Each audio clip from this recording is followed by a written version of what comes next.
Hello everyone, I am Mary from Hop Academy, grade 9C, and today I'll be narrating a story, The Carnelian Necklace, extracted from the book The Naga Folktales Retold by Easterine Kire.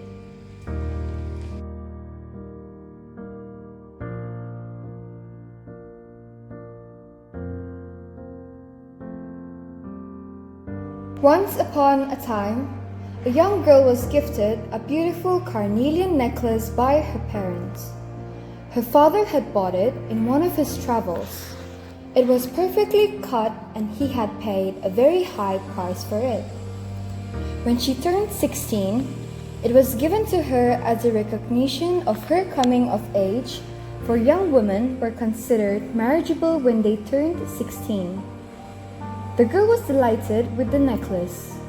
It was made of beautifully cut carnelian stones, quite translucent in places so that the light shone through it in spots. She wore it every day and at night took it off to lay it by her bed.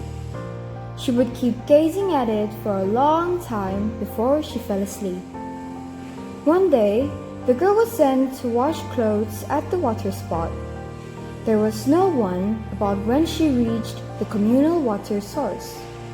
The girl placed her clothes to one side, but when she looked at the sunshine on the water, she decided to bathe as well. So she took off her necklace and hid it under a rock and began to wash her hair. After that, she washed her clothes one by one and dried them in the sun. However, she had tarried a little too long, so the sun began to sink.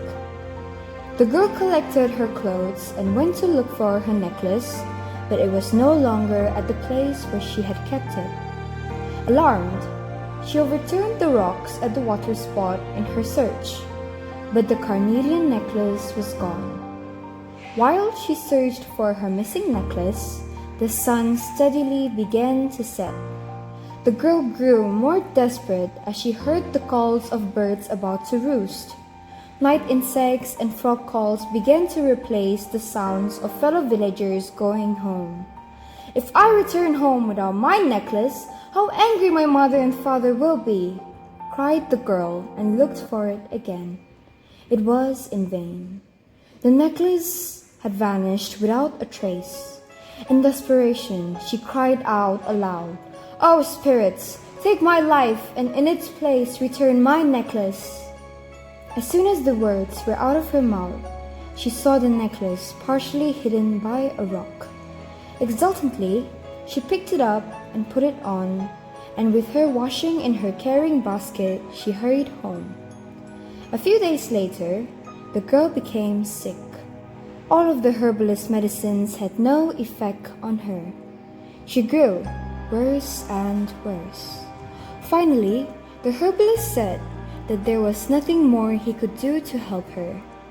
Just before she died, she remembered what she had said to the spirits by the water spot and recalled this to her heartbroken mother. The next morning, the girl was found dead.